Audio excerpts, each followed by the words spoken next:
Good morning, good morning, good morning mga kamot-mot. Napakaganda ng umaga. So let's G mga kamot-mot.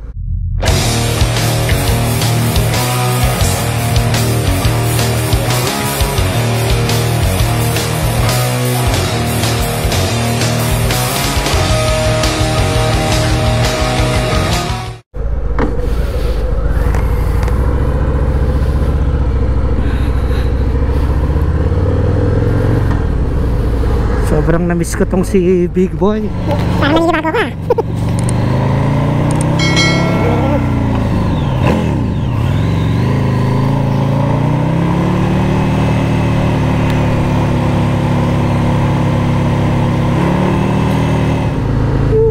Ay, na-miss ko talaga tong si Big Boy. Solid. Sarap niyang i-ride. Sarap ng pakaramdam. So marami lang ditong stoplight. So ikot muna tayo sa Muni kung saan natin makikita yung mga malls dito, mga restaurant. Ayan, gala ko kayo mga kamot-mot. Marami pa naman tayong gas. Okay, so dyan ako nagpapagas, Chevron.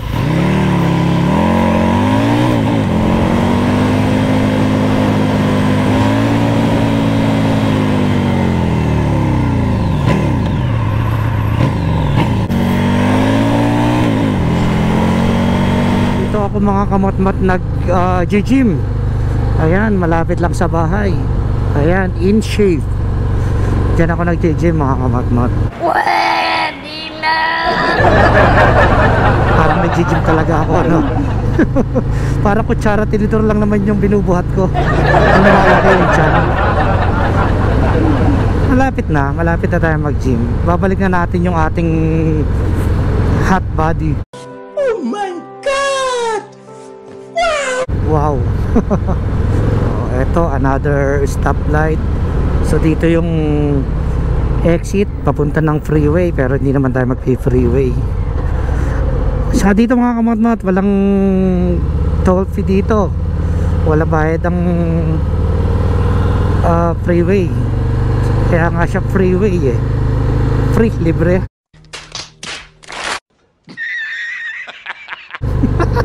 Tama ba? Gago! O yun, ka-rider natin yan. Uy, sarap! Nakalabas din kami ni Big Boy. 6 weeks 1.5 months kami hindi nag-ride ni Big Boy. Sobrang na-miss ko to. Sarap! Napaka-solid ng weather dito mga kamot-mot. Mainit siya pero sarap ng hangin sa katawan. So papunta ng shop mga kamot-mot, may daang mas malapit from sa bahay, pero syempre mag-quick ride nga tayo. Iikot ko lang kaya saglit dito. Napaka-disiplinado talaga ng mga driver dito mga kamot-mot. So dito hindi yung basta-basta lipat-lipat ng lines, kasi may sinusunod naman tayong speed limit. So hindi naman kailangan mag-overtake or maglipat ng linya. Kaya safe. Ang ano lang dito, masyadong mabilis ang mga sasakyan. So doon tayo mag-iingat.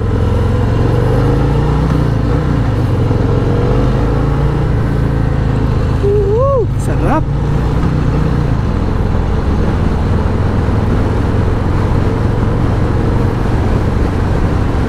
So tumatakbo tayo ng 45 miles per hour. Kung i-convert natin sa kilometers per hour, I think mga ano to, 70 or 80. Bola lang yan. Ayan. So mabilis na rin, di ba? Wala pa sa freeway, tumatakbo tayo ng 80 km per hour.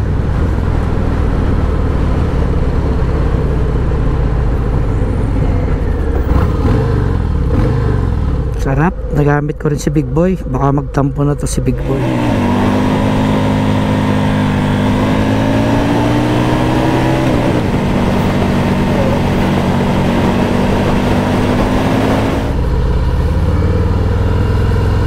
So ang Visalia is Central California. Nasa gitna tayo ng LA at San Francisco. So napakadali kung saan tayo pwede pumunta. LA or San Francisco, malapit lang.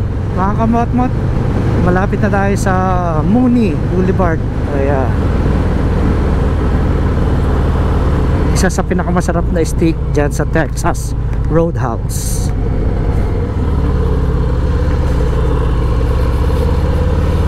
So dito na tayo sa kahabaan ng Mooney Boulevard, mga kamot-mot. So ito, kaya mga restaurant masarap din dyan. Olive Garden, lagi kami kumakain ni Mrs. dyan. Sarap dyan.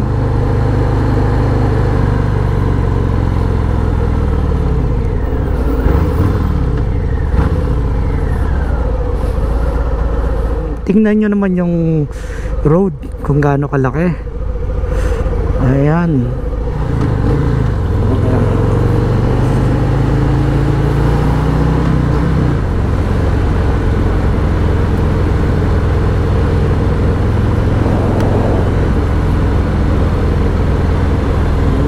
McDonald's. Ayan.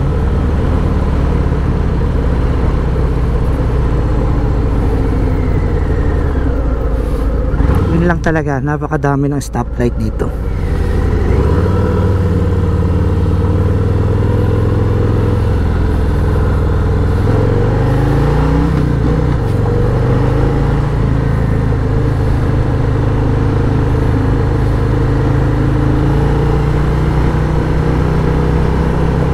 Ayan, may mall dito, Sequoia Mall. Nire-renovate siya ngayon. So dalawa lang naman yung mall dito, Sequoia Mall at saka Visalia Mall. Nandun yung Macy's. Ayan, United Ammo, bilihan ng mga guns. Shoe Palace.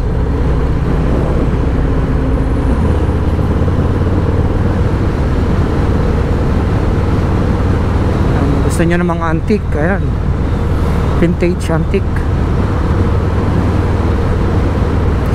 So before, dito ako nakahanap ng place dyan sa part na yan, kaya lang hindi pumayag yung may-ari na maglagay ako ng extra sink. Siguro mahal ang labor ng plumbing, so ayaw yung maglagay ng extra. Maganda sana siya, malaki, pero hindi siguro para sa akin yon. Pero okay lang, mas napaganda pa kasi doon tayo sa downtown. Doon binigay ni Lord yung ating tattoo shop. Doon tayo nakahanap.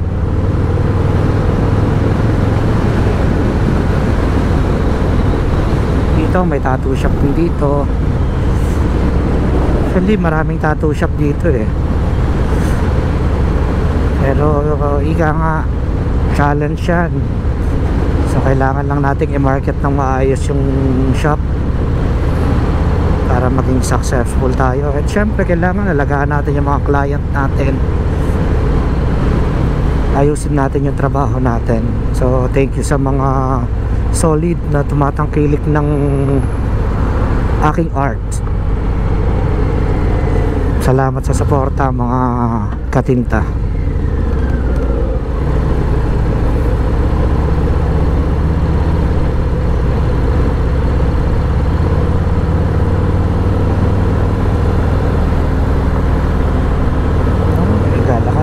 One of my favorite burger, Habit. Sarap yan mga kamot-mot. Habit Burger.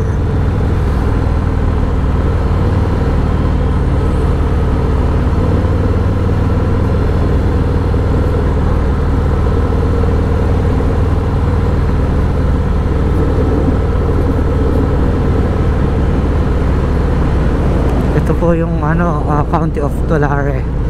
Yan yung municipal building.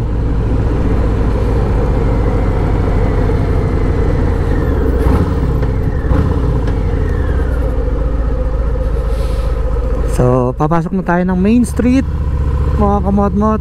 Ito na mga old building, old houses. Nandito makikita nyo. Papasok na tayo ng downtown. So diba, Solid, ang ganda ng mga lumang bahay dito.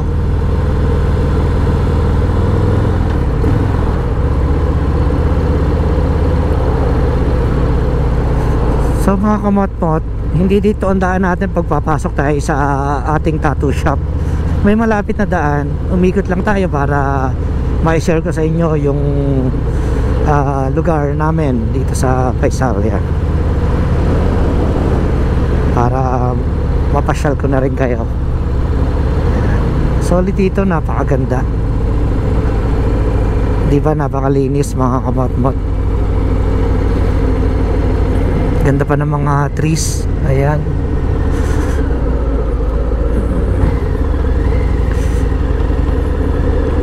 So dito bawat district may school dito. Ayan, no, napakalaki ng mga schools. Kaya talagang maganda mag-aral dito sa Amerika. Gandang opportunity talaga. Kaya yung anak ko, si Kuya Jacob, namimiss ko yan. Sana dito nga siya nag-aaral eh. I hope magkita na kami soon. I love you, Kuya Jacob. Miss you so much, anak. Solid ng weather dito, guys. Ang ganda mga kamot-mot. Maaraw siya pero hindi siya masakit sa balat.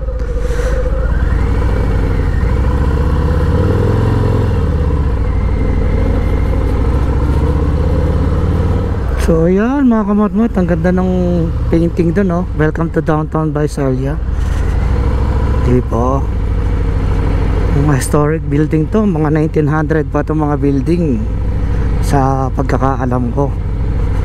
So andito na tayo, Main and Church Street tayo. Ito corner, itong building na to, diyan tayo nakakuha. So park lang tayo. So meron tayong 3 hours parking dito. So mga kamot-mot, itong restaurant na to, siya yung may-ari nung building. Nung time na naghahanap tayo ng shop, sinamahan pa niya tayo, diba? Although in-offer niya yung unit niya, sinamahan pa rin niya tayong maghanap ng mga possible na marentahan natin dito. Pero napakalaki talaga ng mga unit, so hindi naman natin kailangan ng malaki. So fit na fit lang tayo dun sa unit na in-offer niya. Isang suite room lang. Mga kamot-mot, ito yung pinagawa natin. Ilagyan natin ng window yung ating suite room.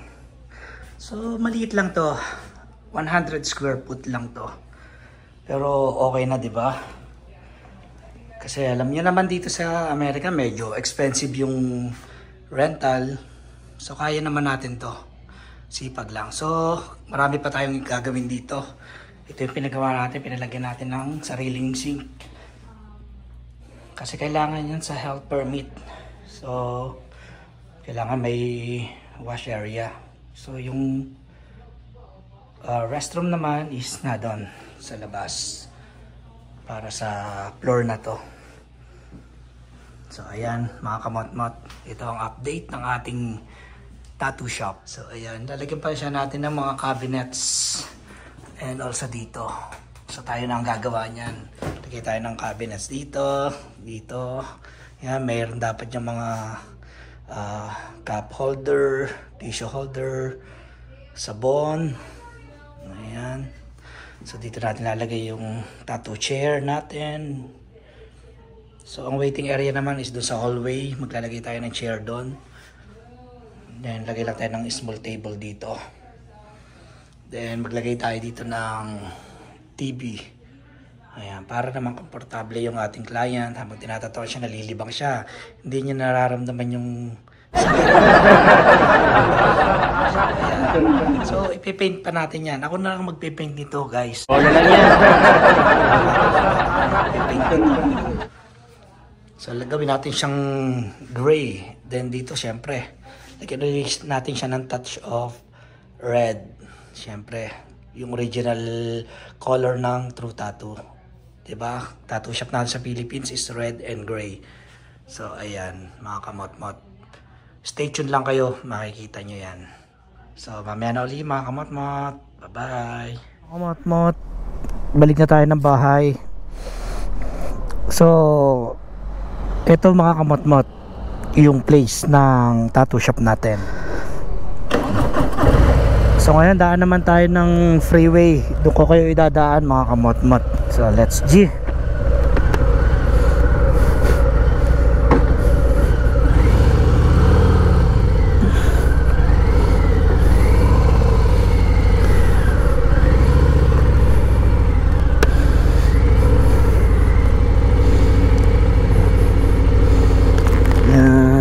Kamotmot, Bank of America. So dito ako nagpapagupit, east to west.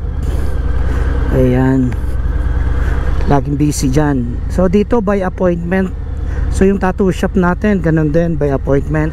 Kailangan dito appointment sila. Bigyan natin sila ng schedule para sa mga tattoo nila.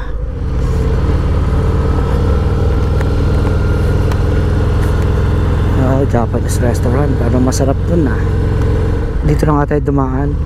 Wow, quality muffler. So ayan, dito natin pinamapler si Bumble Red, yung ating Camaro, sa quality muffler. Napaka solid ng service nila dyan. Mapapait yung staff dyan. Mga high end cars din yung minamapler nila. Ayan, gusto nyo ng mga big bikes ng Kawasaki, Yamaha, ayan, meron dyan. Namimiss ko rin mag-ride ng sports bike ulit. Problema kasi sa sports bike, baka hindi na natin kayanin yung mga long ride. Masakit sa wrist at saka sa lower back. So alam nyo naman mga kamotmot, umiidad na tayo, hindi na tayo bata. So kailangan natin chill ride lang. Katulad nito kay Big Boy, powerful siya pero yung sitting position niya upright. So relax na relax pag ride. Walang sakit sa kamay at saka sakit sa likod, wala. The best. So, ito talaga yung number one bike ng mga Americans. So walang edad-edad dito sa nagra-ride ng Harley. Bata, matanda, ano man gender, daming ang babaeng rider dito mga kamotmot. Nakakabilib, kaya nilang i-ride yung mga big bike. Sa Pilipinas marami na ring rider ng big bike, mga babae. Nakakabilib talaga kasi yung big bike, syempre alam naman natin mabigat yan.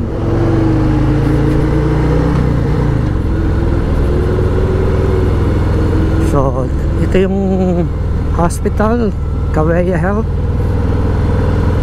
Okay, exit na tayo ng freeway mga kamotmot. Ito naman tayo dadaan. Ayan, 198 going to west.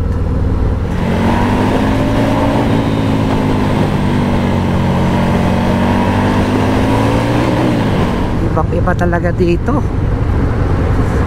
So ayan, para lang tayo nagla-ride sa SLEX. Makikita nyo mga kapatid, ang bilis talaga ng mga sasakyan dito. So, speed limit dito 65 miles per hour, pero I think tumatakbo yung mga 75 to 80 miles per hour. So tayo, matakbo lang tayo ng tama. 60 lang tayo. 60, 65. Mahirap kasi dito magkaroon ng ticket, ma-pull over tayo, mahirap. So naka-record na yun sa license mo. Pag nagkamali tayo, pwede pang ma-revoke yung driver license natin. Remember, nakadalawa tatlo tayo, I think. So kailangan talaga dito sumusunod. Hindi naman natin kailangan magmadali. Wala naman tayo hinahabol. So makakarating naman tayo ng bahay. Mas maganda pa, safe. Huwag natin gawin race track ang mga public road. So shout out sa mga client ko. Mga excited din sila sa pagbubukas ng ating tattoo studio. Ayan, malapit na tayo magtatuan. Wait lang natin matapos yung ating tattoo studio. Malapit na. Lalakad na rin natin yung permit para sa ating tattoo studio. After ng permit, bayad tayo ng tax. Diba? Ang daming kailangan gawin. Ang daming kailangan perang ilabas sa Mariosep. Walay na pera si Kamotmot. So andito na tayo mga Kamotmot, bahay na uli. Sana nag-enjoy kayo sa quick ride natin mga Kamotmot. Magpapaalam na ako sa inyo mga Kamotmot. Hanggang dito na lang. Sana nag-enjoy kayo. Kita-kita tayo sa next vlog natin. I love you mga Kamotmot. Bye bye. Let's G. Peace out.